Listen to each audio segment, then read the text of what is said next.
guys, my name is Teresa. Welcome back to my channel, or welcome to my channel. I am excited to have you guys here. First things first, if you like this video, don't forget to hit the thumbs up, hit the subscribe button, do all the things. You can either do that now or at the end of the video, whatever you prefer. But it would mean a lot to me if you could, help me out a little bit. Okay, so this video is already late in coming. It is already a little bit into March and I'm behind. I'm behind. So let's just get into it, shall we? And talk about I said March, didn't I? It's May. It is May. Holy moly. Let's get into my May TBR. So there are a few exciting things happening this month in May. First off, if you guys don't know, probably most of you do not know, May is Lyme Disease Awareness Month. Now that is extremely important to me because I have Lyme disease. I was diagnosed with Lyme disease when I was about 17 years old, but we believe I have had it since I was 14-ish and I am now 33. So more than half of my life I have dealt with this disease, and it has definitely been a doozy for me. So it's very important to talk about it and to bring awareness to it, as I personally believe that it's not just me that personally believes this, it's like fact that there is not enough research done. There's not enough research, there's not enough knowledge, there's not enough diagnoses, like proper diagnosis. It's a whole big mess, you guys. So I'm not going to go into that a lot here because I could be here all day. I'm very passionate about advocacy and stuff for Lyme disease people like myself. Lyme disease people, whatever. You all know what I mean. But because it is Lyme Disease Awareness Month, I wanted to read a couple books that are pertaining to Lyme disease to kind of, just be able to broaden my horizon about it and also to share with you guys. So the first book I'm going to be reading this month, or not the first book I'm reading this month, but like the first book I'm talking to y'all about. I don't have the dust jacket. I don't know where the dust jacket went. It's Bite Me by Ali Hilfiger. And yes, that is Tommy Hilfiger, the fashion designer. Tommy Hilfiger, his daughter Ali has Lyme disease. And so this is her memoir. It's Bite Me, How Lyme Disease Stole My Childhood, Made Me Crazy, and Almost Killed Me. By Ali Hilfiger, forwarded by Tommy Hilfiger. I'll put a picture of the actual dust jacket here. I really like it. And yeah, I'm gonna be reading this. This is going to be a very emotional book for me, I am sure, because it is literally her personal journey with getting sick and kind of going through all of the things that you go through. And unfortunately for many Lyme disease patients, we are not diagnosed usually years after we first start getting sick. And it is a major struggle. So I'm super excited to read this book. I think this book is gonna give me all the feels. It's gonna be very hard to read because it's probably gonna make me, I've tried reading it in the past, just like I couldn't even get through the first chapter because I was like, this is a book I'm gonna have to sit down, I'm gonna have to have a pen and like flags and highlighters and everything, so I'm gonna have to annotate the heck out of this. I need to be in the right mind to read this because I have a feeling this is gonna be quite triggering for me, but like in a good way. So yeah, I'm gonna read this one. After that, I have a nonfiction. I guess they're all nonfiction, but this is more of a medical book, and this is Unlocking Lyme, Myths, Truth, and Practical Solutions for Chronic Lyme Disease by William R. Rawls, MD. Dr. Rawls is actually a OBGYN who he himself got very sick with Lyme disease, and kind of in his struggle to, find out what he had wrong with him and how to get better, he's discovered a lot of things, and he is a very big voice in the Lyme community of say yes, chronic Lyme disease exists, because as far as the general medical community is concerned, there is no such thing as chronic Lyme disease. Yet there are millions of people living with it that'll tell you otherwise. Again, whole nother topic for a whole nother video, whole nother channel, really. And this is basically, again, just what it says. It's just like an informational book. It's got lots of things and studies and all sorts of bits in here.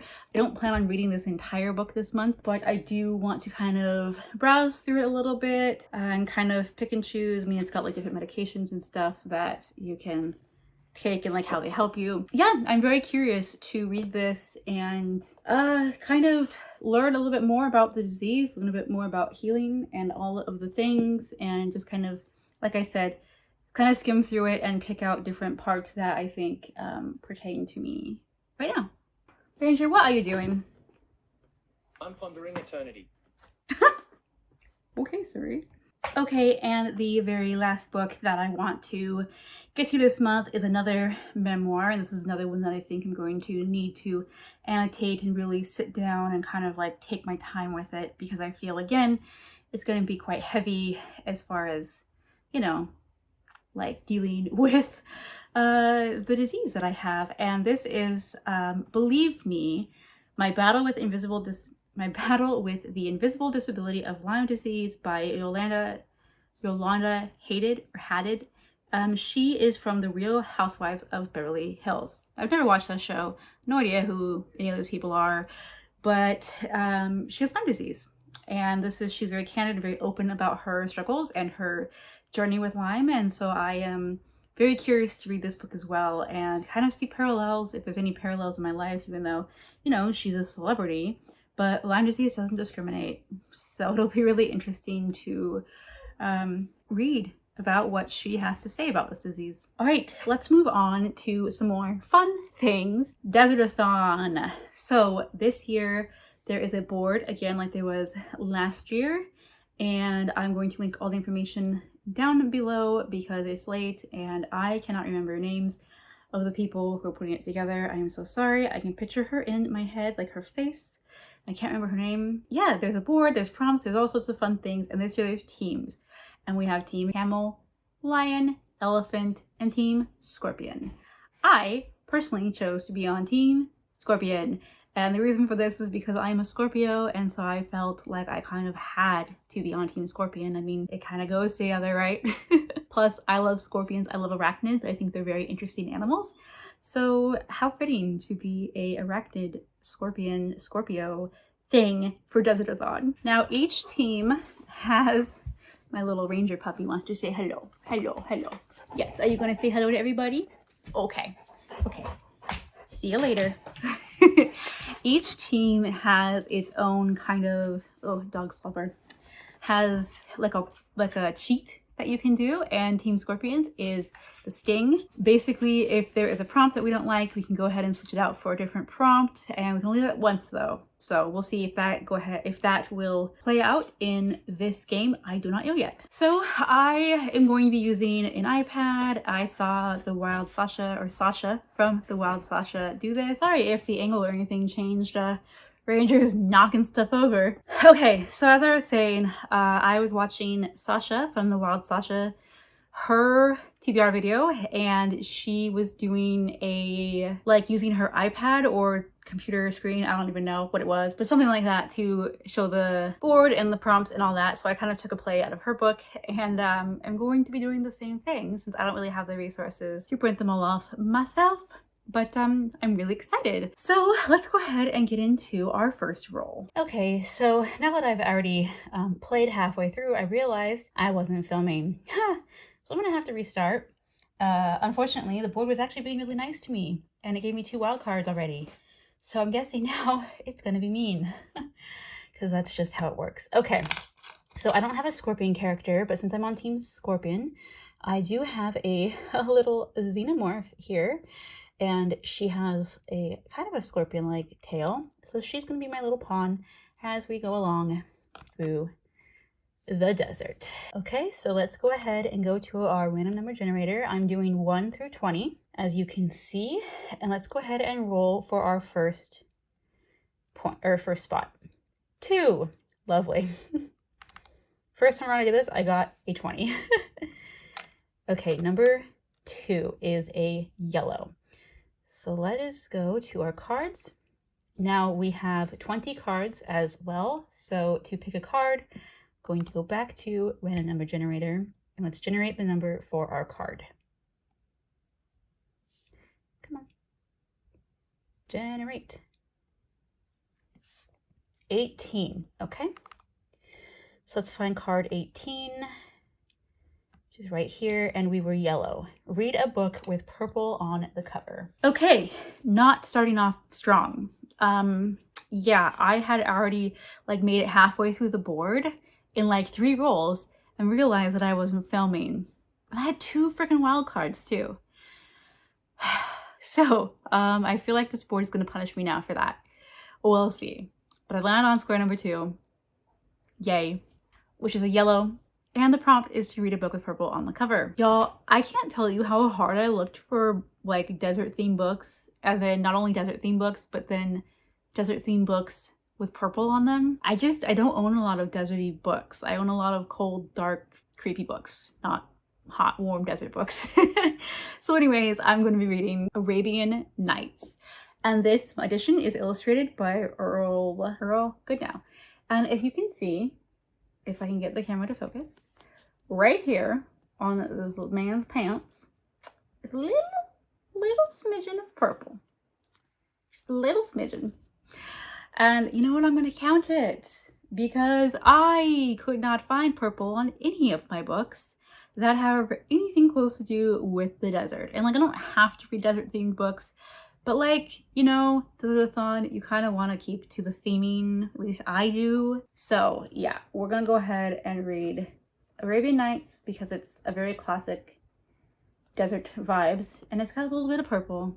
So that's what I'm choosing to read. Let's go ahead and do roll number 2. Okay, let's go ahead and roll again for roll number 2. 2. Oh boy. See, I told you I should have been filming the last one because it was going real good for me. 1, 2. So number 4. And that is a gray. So let's go find out what our cards. Let's find out what card number we're going to have, shall we? Okay, generating for card number 4.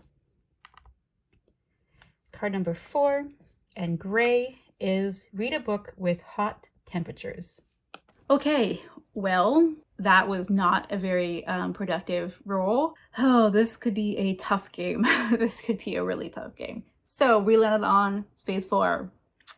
Yay. And this was a gray and the prompt was to read a book with hot temperatures. So as I said, I've been having trouble finding desert themed books, but I do have a book that takes place in a hot temperatured place, and that is The Kaiju Preservation Society by John Scalzi. This book sounds freaking amazing. This is actually a really short book. It's like under 300 pages. It's a sci-fi where basically there's this woman her name is Jamie, and she's stuck as a dead-end driver for a food delivery app, which is during COVID, which is what I did during COVID, so like crazy weird. And then she delivers to an old acquaintance named Tom who works at what he calls an animal rights organization, and he needs a last-minute grunt to handle things for the next field visit, and Jamie is like eager to like leave the city and just do something besides being a delivery driver. So she's like, I'll go. Well, what she doesn't know is that the animals in his care are actually not on Earth. They're in an alternate dimension. Yes, and it says, what Tom does not tell Jamie is that the animals his team cares for aren't here on Earth, not our Earth, at least. In an alternate dimension, massive dinosaur-like creatures named Kaiju roam a warm and human-free world. What? So you can tell it was very jungly vibes by the cover, and obviously jungle is very wet and humid, but it's hot, right? Very hot. And they are like super vulnerable animals that they're trying to save, but there's other people who have found out how to cross into dimensions, and so the animals may not be as safe, and both worlds might be in jeopardy due to stupid people's stupid actions. So I'm really excited to read this. I like anything that has to do with like dinosaur-esque things, and sci-fi is pretty fun, and it's short, and it's jungly, and jungles are hot. So that's what I'm choosing to read for this prompt. All right, so we're on number 4. So let's go ahead and roll for our second roll. Or roll number 3 is 20. We're on 4, so 20 would be 24. At least we're getting some movement on the board. That is a yellow. So our next card number will be 12. And card number 12 with a yellow is read a 5-star prediction. Okay, we're getting a little bit farther now along the board. So I land on number 24. That was yellow, which the prompt was to read a book that is a 5-star prediction. The book I'm choosing to read for that is The Hacienda by Isabel Canis. And this one is basically just pitched as Mexican Gothic meets Rebecca. Yes, please. It's a supernatural suspense novel set in the aftermath of the Mexican War of Independence about a remote house, a sinister haunting, and a woman pulled into its clutches. That is all I need to know. That's all I want to know. As you can see by the beautiful cover that we have going here, you have like agave plants, you have very smoky, deserty type vibes. So this has been on my list of most anticipated reads. The past book was also most anticipated releases of this year. So is this one giving me very deserty, Mexico is very hot, desert vibes. And yeah, I'm excited to get to this one. Hopefully it turns out to be a 5-star like it is predicted. Roll number 4. 11. 1, 2, 3, 4, 5, 6, 7, 8, 9, 10, 11. 35. And that is a red. Okay, and let's go ahead and roll for our card number 20. Card number 20, and it is a red. We have a book with a short title. Okay, good. We're finally getting some big rolls here. We landed on 35 and it was red, and the prompt is to read a book with a short title. I'm choosing to read I Saw by Jerry B. Jenkins. This has 5 letters in the title. I think that's a pretty short title. And this is also going to go along with the Christian fiction readathon that I'm doing. So I'm excited for that, to kind of be able to double up on some of these books. Since it is already a little bit into the month, I don't have to worry about reading a buttload of books and failing. And yes, anyways, let's talk about this book. So this book, short title, this takes place in kind of, it's a dual timeline, dual settings. It takes place in Israel, Asia, Rome, and it is about a young seminary professor named Augustine Knox. He's drawn into a deadly race to save priceless parchments from antiquities thieves, and discovers a 2,000-year-old connection with another who faced death for the sake of the truth. I Saw consists of 2 riveting adventures in one, transporting you between stories of Augustine Knox and Saul of Tarsus. So those of you who are not familiar with the Bible or biblical stories, Saul is also the Apostle Paul. He is one of the apostles that came to know Christ after Jesus was ascended into heaven. So anyway, filled with political intrigue, romance, and rich historical detail, I Saw is a thrilling tale of loyal friendships tested by life or death quests, set 2 millennia apart, told by a master storyteller. So Jerry B. Jenkins is a very well-known Christian author. He co-wrote the Left Behind series with Tim LaHaye, I think his name is. And side note, his son is the producer of The Chosen, which is the most amazing story that has ever been done on Jesus and his life. If you have not seen it, if you are interested, check out thechosen.com, the app. It's all free. It's beautiful. It's so beautiful. Okay, anyway, that has nothing to do with this. Yeah, basically it's, a kind of like biblical historical fiction going back and forth between Israel and Rome and all sorts of things between the 2 different people. And since Israel is a desert, I think that this kind of fits the desert vibes of the readathon. Okay, roll number 5. 10. That would be 45. And 45 is a gray. Let's find out what card we'll be picking for roll number 5. And that is card number 10. So let's go into our cards. And we want card number 10. And what did I say it was? Gray. So read a book with nature on the cover. All right, roll number 5. We landed on 45. And that was a gray. And so our prompt was to read a book with nature on the cover. I'm choosing to read Mark of the Lion by Suzanne Arruda. I have a feeling you are supposed to roll your R's with her last name. but I cannot do that. I've never been able to roll my R's. It's just something that I cannot do. So I'm probably pronouncing her name incorrectly. I apologize. But this book, as you can see, definitely has nature on the cover. It is set in Africa, and it has trees and grassland and a lion, all naturey stuff on the cover. Isn't this cover just insanely beautiful though? Like, I love this so much. This is set in 1919, and this is a Jade Del Cameron mystery. This says, after driving an ambulance along the front lines in the Great War, I'm not sure what war that would be. It's 1919, I'm not sure. Jade can fire a rifle with deadly precision. She may look like a pinup, but she's smart and tough and doesn't shy away from a challenge. So when she agrees to fulfill a fighter pilot's dying wish, that she investigate the death of his father and track down his half-brother, she sets off to the wilds of colonial Africa, never expecting to be involved in murder. Rich with mystery and adventure, Mark of the Lion introduces a bold new heroine years ahead of her time and explores the elusive heart of a compelling and exotic world.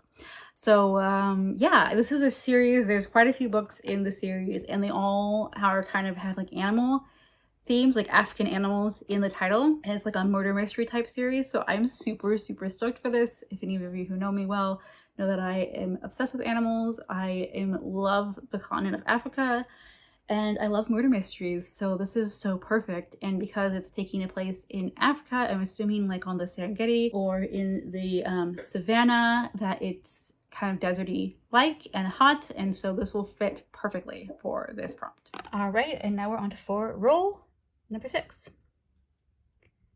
Well, number 6 is a 6. 1, 2, 3, 4, 5, 6. That lands me on 51. And let's go find out what card I'm picking from. Card number 9. So card number 9, gray. We have read a book where the characters travel. Okay, we're getting really close to the end. This is exciting. So space number 51, the gray, and the prompt was to read a book where the characters travel. Again, because it's already partly into the month and I don't want to have to read a whole bunch of books, I'm going to be doubling up on this one. And I'm going to be reading The Kaju, I don't even know if I'm saying that right, Preservation Society by John Scalzi. And the characters travel because they go to different dimensions. So therefore there's travel in this book. It works. I'm taking it. We're gonna go for it. Let's go on to our next roll. Okay, let's go ahead and roll for number 7. 15. So 10, 11, 12. So finished the game. We're gonna go ahead and go all the way through. So that would be 12, 13, 14, 15. Number 3 again, which is a red. So I have officially finished the game. Woohoo! Let's go find out what our last card number is going to be. Picking from card 14. So a red card 14. 14, red. Read a book that makes you feel warm. All right, guys, we finished the game. Yes! So I landed on square 3 after going through, obviously, the whole board. This was a red, and it is to read a book that makes you feel warm. I don't have a lot of books that make me feel warm. I have a lot of books that are creepy and cold and eerie and mystery and darkness, and yeah. So I'm going to use my ability as the Scorpion, or as being on Team Scorpion, to change my prompt. The prompt I'm changing it to is a book that contains lore. And so that I'm also doubling up on this prompt, and I'm going to be reading, once again, Arabian Nights. This is basically all lore. Like, if you know the story of Arabian Nights, it's about like what the woman who, was it her husband or something, was like, tell me a story, and if I like it, I won't kill you, I'll kill you in the morning, or something like that. I can't remember. So she like keeps coming up with all these different stories, and so it's very myths. And this is illustrated, and it's beautifully illustrated. It's got some really cool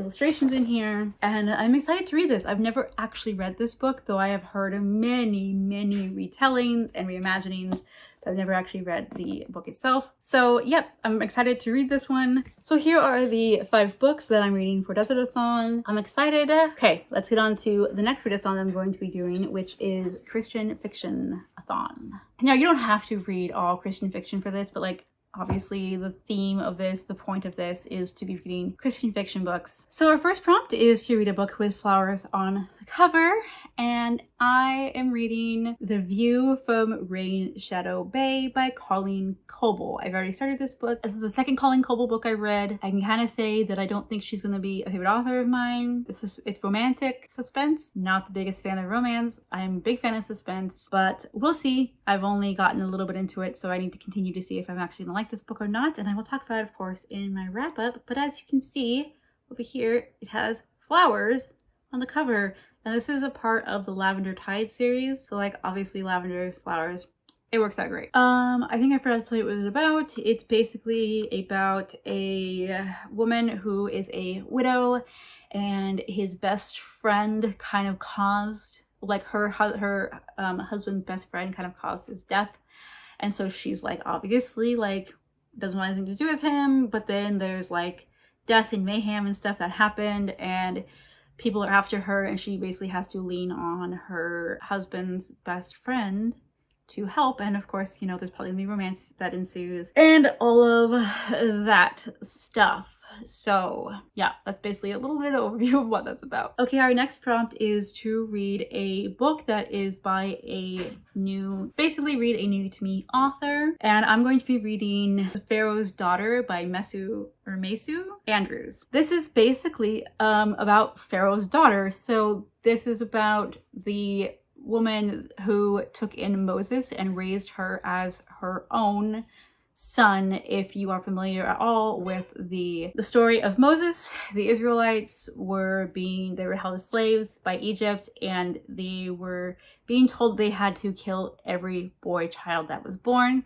And so Moses's mother basically put him in a basket and put him onto the Nile River in hopes that he would be saved. And he was found by the princess, or Pharaoh's daughter, and she raised him as her own son. And so this is kind of a imagining of her story, of who she was and how kind of the events that led up to the Israelites being free and all that happened, along with Moses and everything. So I'm really excited to read this. I adore biblical fiction, biblical fiction, yeah, like historical biblical fiction, especially ancient Egypt. I love anything that has to do with ancient Egypt, biblical or not. So I'm really excited to get this book read. Okay, so our next prompt is to read a mystery thriller, and I'm going to be reading The House on Foster Hill by Jamie Jo Wright. This almost seems like a haunted house story. Maybe it has to do with this woman whose husband died, and basically I'm assuming doesn't think it's an accident, because it says that her pleas for further investigation into his suspicious death fell on deaf ears. She then decides to like purchase this old dilapidated house in her grandfather's hometown in Wisconsin. And when she moves in, she realizes like, oh, this might not have been the best decision. And then it also talks about how this house has nothing but painful memories for this other woman. An identified woman is found on the property. Yeah, basically there's like murder mystery in the past, in the present. Somehow they connect with this house. Maybe it's a haunted house. Not quite too sure, but it sounds fascinating. I really enjoyed Jamie Jo Wright's writing and her stories so far, so I'm excited to get to this one as well. After that, the next prompt that we have is to read the book that's been on your TBR the longest, or longest on TBR. And one of the books that has been on my TBR for super long is I Saw by Jerry B. Jenkins. So I'm going to be going ahead and using this for this prompt, so that way it covers, you know, both readathons. I'm excited. This has been, let me see when this came out, because that'll tell you how long it's been on my shelf. So my brother got it for me for my birthday the year it came out, 2013. It's been sitting on my shelf since 2013. Shame. But yeah, so I need to get going and read this one. Hopefully I can get it done this month. And then check off prompts on 2 readathons. That'd be great. And the last prompt is to read a book, a romance book, a romantic book, romance book, whatever, or read a book with romance in the book, like it has some sort of romance. So I'm going to be doubling up on this one as well. And I'm going to be, again, reading The View from Rain Shadow Bay by Colleen Coble. This is a romantic suspense, so there you go. It has romance in it. So that's it, guys. That is my TBR for the month of May. I'm like forgetting here. It's quite ambitious, especially since we're already a little bit into the month. I am capable of reading all these books, but I just don't know if I'm going to be able to make it. Hopefully I can. Fingers crossed. Keep your fingers crossed for me that I can get all these books in. A couple of them I'm reading by audiobook, so that makes it go much faster. I can usually pump out an audiobook in about a day or so. So that means I can get some of this reading done because this is quite a hefty stack. Okay, so here, if I can do it. This is my May TBR. These 3 books obviously are placeholders for the ones that I don't have, which are, I believe, audiobooks that I'm going to be reading. So yeah, guys, wish me luck. I have a bit of a pile here. Oh goodness. But I'm excited. I think it's going to be good. Like I said, this book, I'm not reading the full way through it. I'm just kind of going to be looking at certain chapters, certain parts that seem interesting to me. And yeah, we do have some short ones on here. We do have some kind of more chunky ones, but I think everything's gonna be a pretty quick read. That's it, guys. That is my May TBR. Let me know if you are participating in either of these readathons. I don't know if I mentioned in the beginning of the video, but they are month-long readathons, so that gives us plenty of time to read them. I think as far as both readathons are concerned, if you read one desert-themed book or one Christian fiction during the month, then you have officially taken part in the readathon. So yes, let me know if you read any of these books, if you liked them, if you hate them, if you want to know thoughts on any specific book, maybe I can do like a little reading vlog or something about them. I'm tired now. It's super late. I need to go to bed. So hopefully you guys enjoyed this video. Like I said at the beginning, give it a thumbs up if you did. Subscribe if you want to. If you like my content, I am working hard on getting videos out to you guys soon. So I will hopefully see you soon in my next video. Bye, guys.